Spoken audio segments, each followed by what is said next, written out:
Good morning. स्वागत है आपका कक्षा 10 सोशल साइंस के ज्योग्राफी पोर्शन का अध्याय 4 लेसन 4 में, जिसका शीर्षक है कृषि या एग्रीकल्चर। कृषि का एक वीडियो हम पहले बना चुके हैं। जिन लोगों ने वो वीडियो ना देखा हो वो वीडियो देख लें, प्लेलिस्ट में जाकर उसको देखा जा सकता है। और हाँ, एक इंपॉर्टेंट सूचना, जिन छात्रों ने हमारा चैनल सब्सक्राइब नहीं किया है तो प्लीज उसको सब्सक्राइब कर लें, उसको अधिक से अधिक शेयर करें, लाइक करें और कमेंट के माध्यम से अपनी बातें हमारे पास तक भेजें। चलिए, पिछले वीडियो में कृषि उत्पादों से संबंधित चीजें हमने बताई थी। कैसे उत्पादन होता है, क्या टेम्परेचर होना चाहिए, कितनी वर्षा होनी चाहिए, ये सारी चीजें हम आपको डिटेल में समझा चुके हैं। आज हम देखते हैं कि स्वतंत्रता के पश्चात, भारत में स्वतंत्रता के पश्चात प्रौद्योगिकी एवं संस्थागत सुधार क्या क्या हुए हैं, किस समय किन किन सुधारों के माध्यम से कृषि को विकसित करने का प्रयास किया गया, कृषि विकास दर को बढ़ाने का प्रयास किया गया, वो क्या क्या कार्य थे उनको हम लोग देख लेते हैं।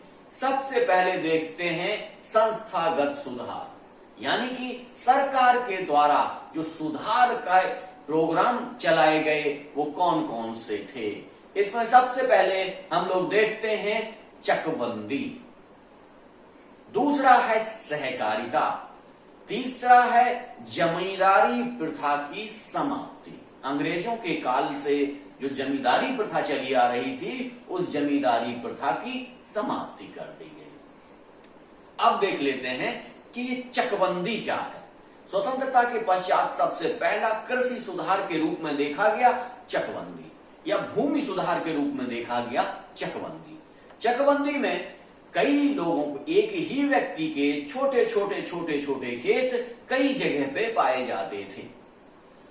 उन छोटे छोटे खेतों को उठा के एक जगह लाके उसकी सारी कृषि को इकट्ठा कर दिया गया, एक जगह लाके कर दिया गया। अब आप कहेंगे कि इससे क्या लाभ हो गया? कृषि तो उसकी उतनी ही रही, उसकी जोत तो उतनी ही रही, तो इससे लाभ क्या हुआ? क्यों आप गिनाने चले?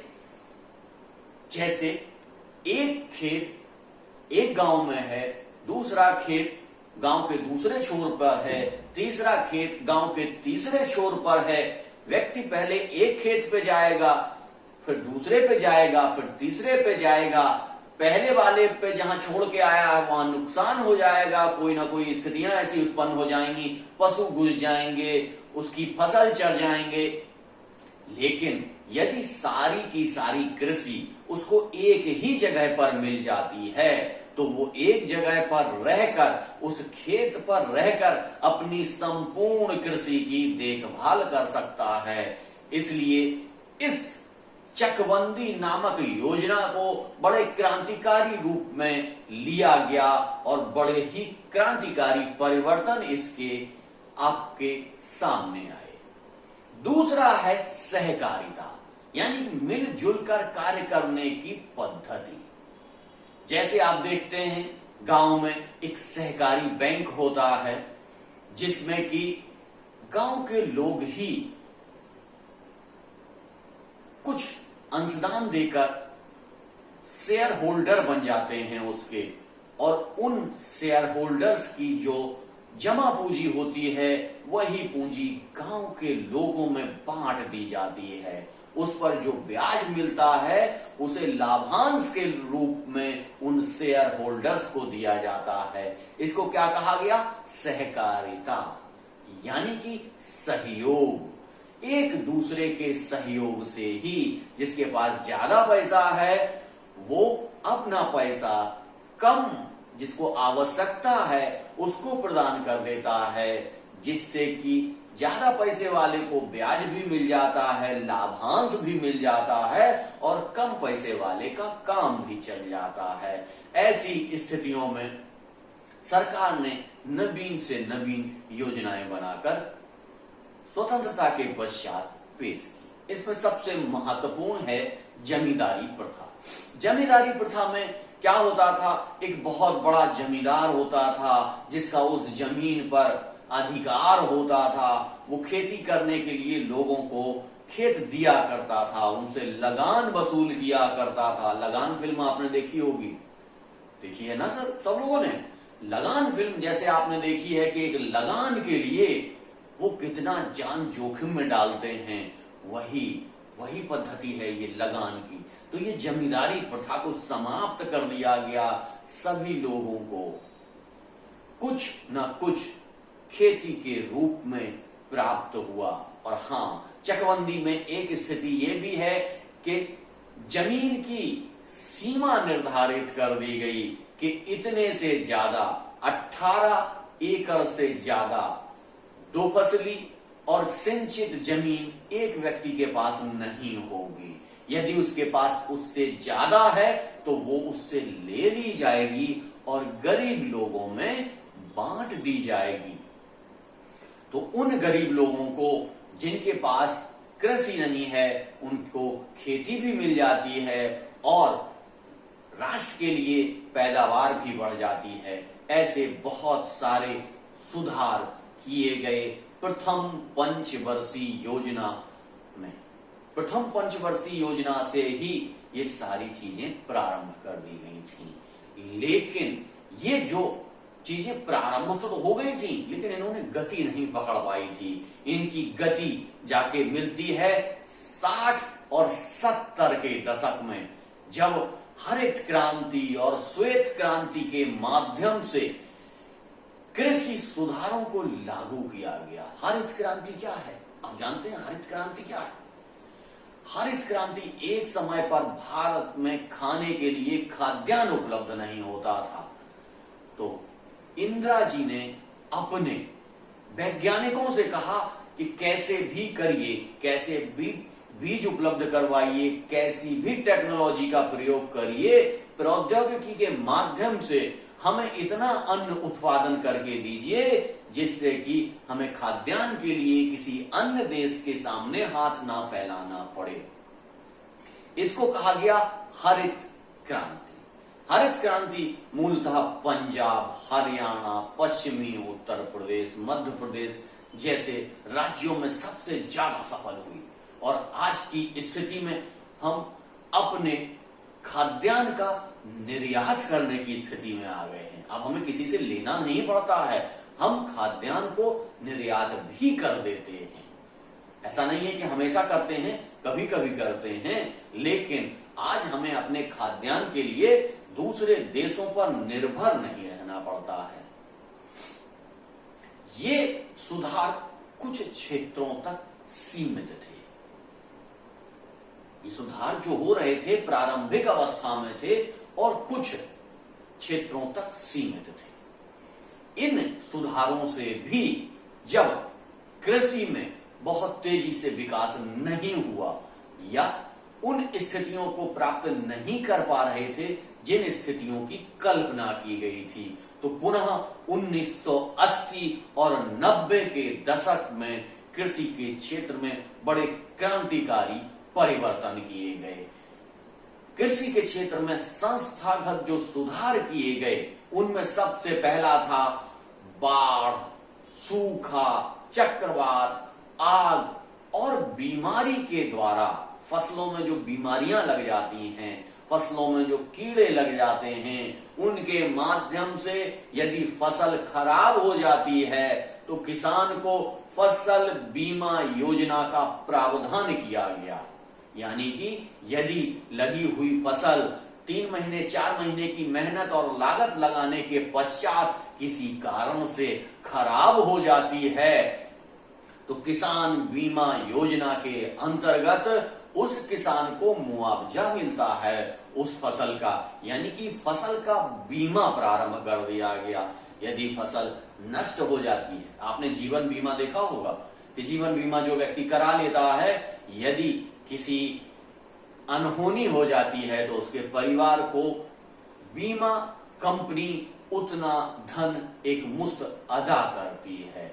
इसी तरीके से किसान बीमा योजना यानी कि किसान फसल बीमा योजना का प्रारंभ सरकार के द्वारा किया गया।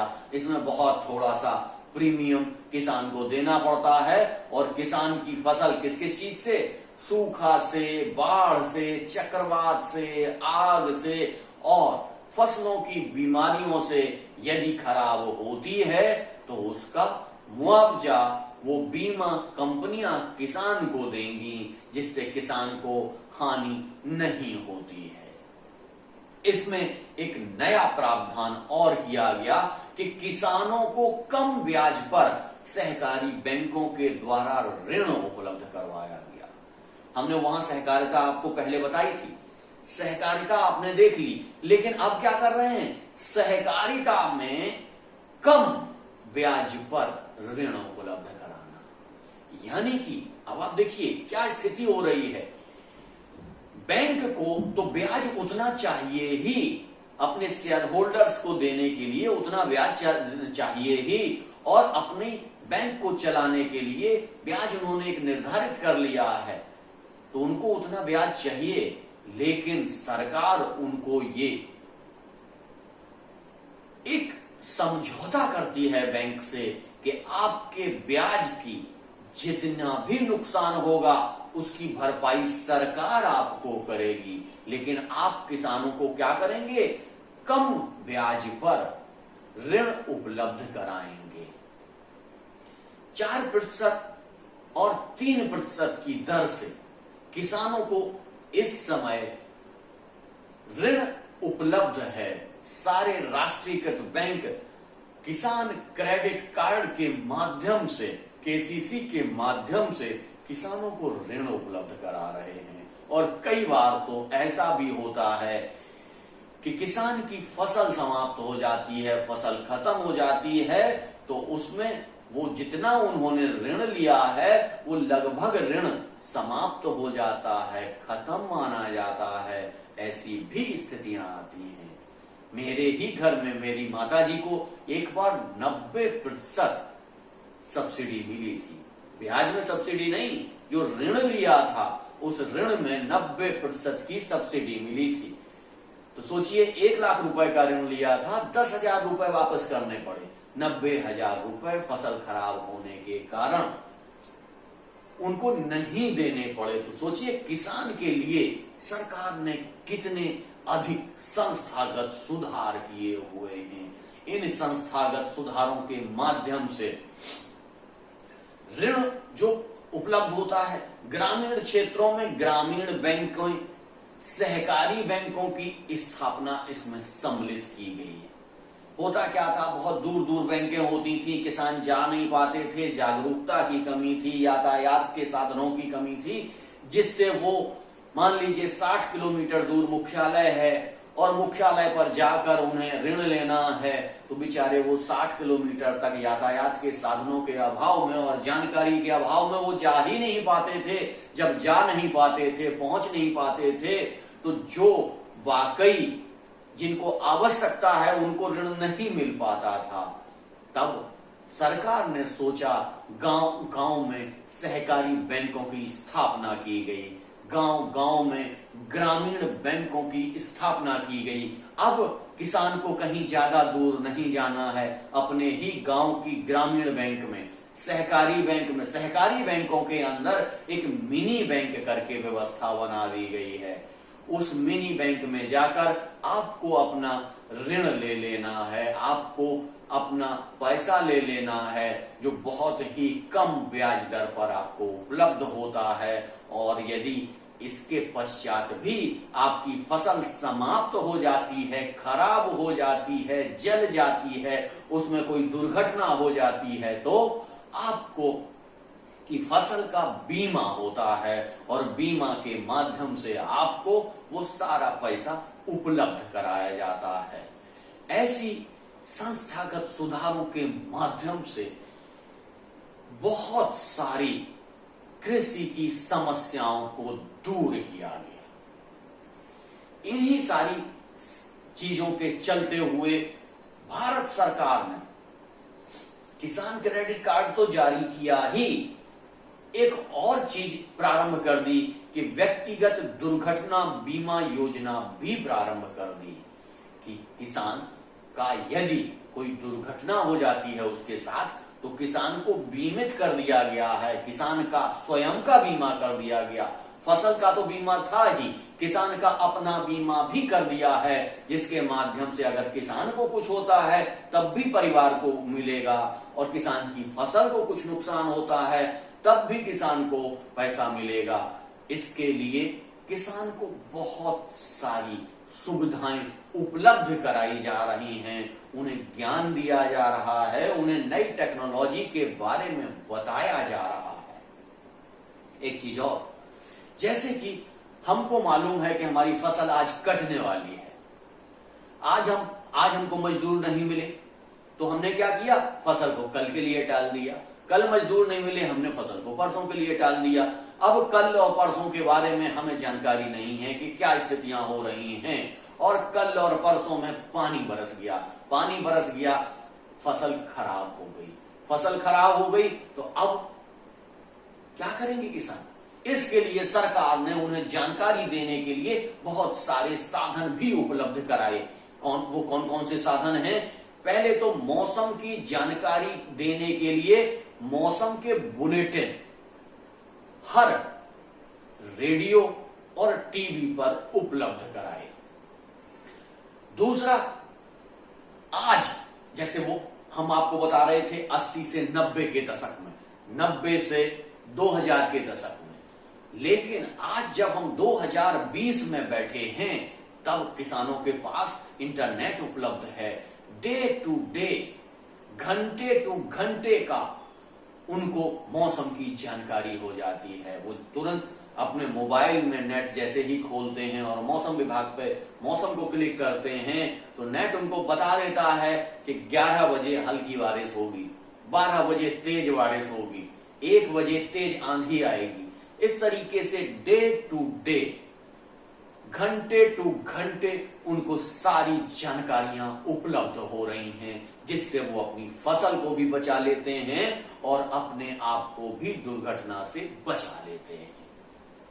तो आप देखिए सरकार किस स्तर तक जाकर किसानों का सहयोग कर रही है। इसमें सबसे महत्वपूर्ण चीज एक है कि किसानों को बिचौलियों से बचाने के लिए सरकार ने क्या किया है, न्यूनतम समर्थन मूल्य का प्रावधान किया है।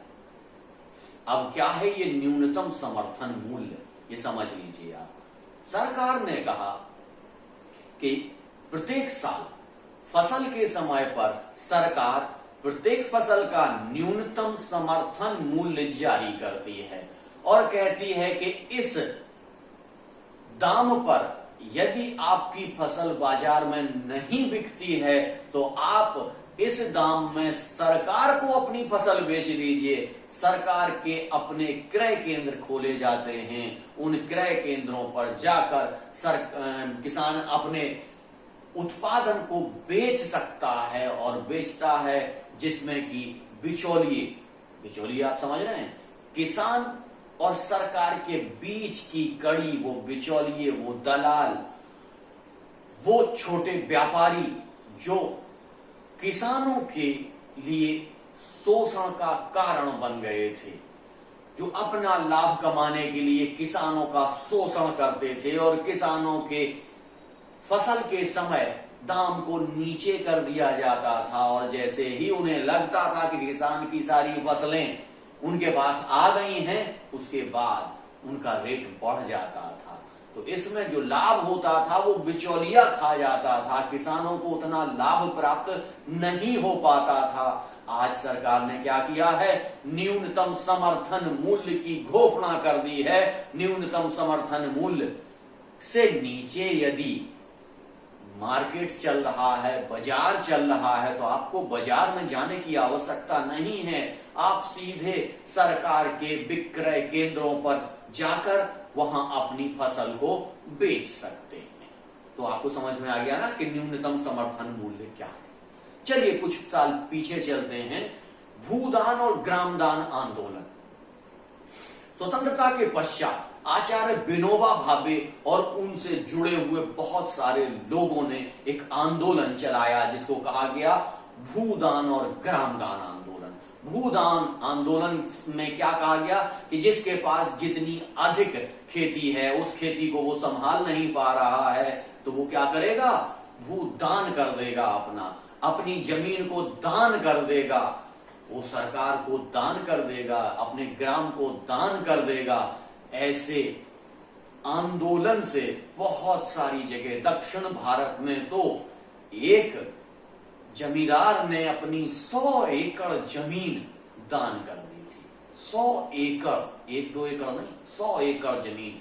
ऐसे जब ये आंदोलन चला तो प्रत्येक गांव में, प्रत्येक राज्य में, प्रत्येक कस्बे में, प्रत्येक जिले में बहुत सारी जमीन इस भूदान आंदोलन के माध्यम से आई, जिससे बाद में सरकार ने भूमिहीन लोगों को पट्टे पर दे दिया या उनको आवंटित कर दी गई जमीन। जैसे कि पाकिस्तान से जो सिख परिवार के लोग आए हुए थे, पाकिस्तान से जो अपनी संपत्तियां छोड़कर आए हुए लोग थे, वो अब यहाँ क्या करते, उनके जीवन निर्वाह के लिए क्या मिलता, तो उन लोगों को भी पट्टे के द्वारा जमीनें दी गई जिस पर खेती करके वो आज एक खुशहाल जिंदगी गुजार रहे हैं भारत में। नहीं तो एक स्थिति ऐसी थी कि वो पाकिस्तान में अपना सारा धन, जमीन, जायदाद, पशु, सारी चीजें छोड़कर चले आए थे। यहाँ आकर खाली हाथ वो क्या करते, इन्हीं भूदान आंदोलन के माध्यम से जो जमीनें उपलब्ध हुई और सरकार ने जो सीलिंग के माध्यम से या चकबंदी के माध्यम से, सीलिंग शब्द समझ रहे हैं ना आप, कि एक निश्चित सीमा तक ही जमीन एक किसान के पास रहेगी, इसकी व्यवस्था कर दी गई। बहुत सारे राज्यों में ये लागू कर दिया गया था। बहुत सारे जगहों पर ऐसी जमीनों को किसानों से वापस लेकर गरीब लोगों में बांट दिया गया था। इसको क्या कहते हैं, आचार्य विनोबा भावे का भूदान और ग्रामदान आंदोलन। कई बार ये 1 नंबर के क्वेश्चन में पूछ लिया जाता है। तो भूदान आंदोलन किसने चलाया, आचार्य विनोबा भावे ने चलाया। ठीक है, और इसकी जो भूमिका थी वो आपने समझ ली। चलिए अब देख लेते हैं कि कृषि की राष्ट्रीय अर्थव्यवस्था, रोजगार और उत्पादन में क्या योगदान है। कृषि हम लोग पढ़ रहे हैं तो इसका जो राष्ट्रीय अर्थव्यवस्था है और जो रोजगार है और जो उत्पादन के साधन हैं, उनमें कृषि की क्या भूमिका है, कृषि को इतना महत्व क्यों दिया जा रहा है। प्रथम पंचवर्षीय योजना पूरी की पूरी कृषि के नाम ही कर दी गई थी, कृषि सुधारों के नाम ही कर दी गई थी। उन 5 सालों में केवल कृषि के उत्थान के लिए ही सारी सरकार ने कार्य किए थे। चलिए आइए देखते हैं इसको कि 1951 से 2001 तक, कब 1951 से 2001 तक देश में लगभग 63% जनसंख्या के लिए रोजगार, ध्यान रखिएगा, 63% जनसंख्या के लिए रोजगार और आजीविका का साधन थी कृषि। यानी कि लगातार इस पे बोझ बढ़ता गया और ये 63%, कहीं किसी सालों में 70% तक जनसंख्या रोजगार और आजीविका के लिए कृषि पर निर्भर थी। और इन्हीं खाद्यान्नों के माध्यम से व्यक्ति अपने जीवन यापन, अपने खान पीन का ध्यान रखता था। और सकल घरेलू उत्पाद में इस कृषि का क्या योगदान रहा, उसे आप इस चार्ट के माध्यम से समझ सकते हैं। इस चार्ट में आपको पूरा वर्षवार बताया गया है कि किन किन पंचवर्षीय योजनाओं में, किन वर्षों में किस तरीके से कृषि का विकास हुआ और कैसे सकल घरेलू उत्पाद में कृषि ने अपना योगदान दिया। इसको आप देख के समझ लीजिए, इस पर ज्यादा हम विस्तार से नहीं जाएंगे। अब एक महत्वपूर्ण चीज आती है खाद्य सुरक्षा। खाद्य सुरक्षा योजना कांग्रेस के टाइम में आई। कांग्रेस की बहुत ही महत्वपूर्ण योजना है खाद्य सुरक्षा योजना। खाद्य सुरक्षा योजना क्या है और इसे कैसे लागू किया गया और इसमें क्या क्या चीजें होती हैं, इसको थोड़ा सा समझ लीजिए। कई बार ये 2 नंबर और 4 नंबर के क्वेश्चन में भी पूछ लिया जाता है। खाद्य सुरक्षा योजना जो है उसमें कहा जाता है कि गरीबी रेखा के नीचे रहने वाले किसी भी व्यक्ति को भारत में भूखा नहीं रहने दिया जाएगा।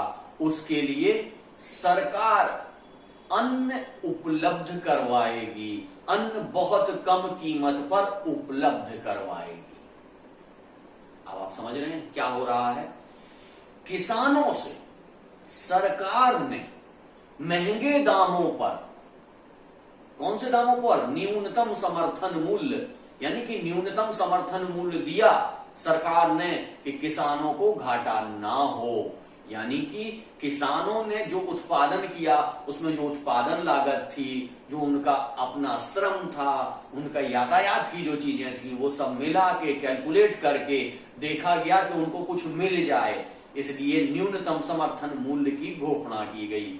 और इस न्यूनतम समर्थन मूल्य में जैसे कि इस समय 2000 और 2100 रुपए प्रति कुंटल गेहूं सरकार खरीदती है किसानों से, और ये गेहूं जब सरकार गरीब लोगों को बेचती है तो ये 2 रुपए किलो बेचती है। कितना बेचती है? 2 रुपए और 3 रुपए किलो गेहूं और चावल बेचे जाते हैं। यानी कि सरकार 20 और 21 रुपए में खरीद रही है। पहले तो 20 और 21 रुपए के हिसाब से किसान को दिया, फिर बहुत सारे कर्मचारी लगाए, फिर उसको एक जगह रखा, उसका भंडारण किया, सारी चीजें की। यानी कि उस अनाज की कीमत लगभग हो जाती है 25 से 30 रुपए प्रति किलो, और 25 से 30 रुपए प्रति किलो सरकार किसानों से खरीद कर जनता में देती है।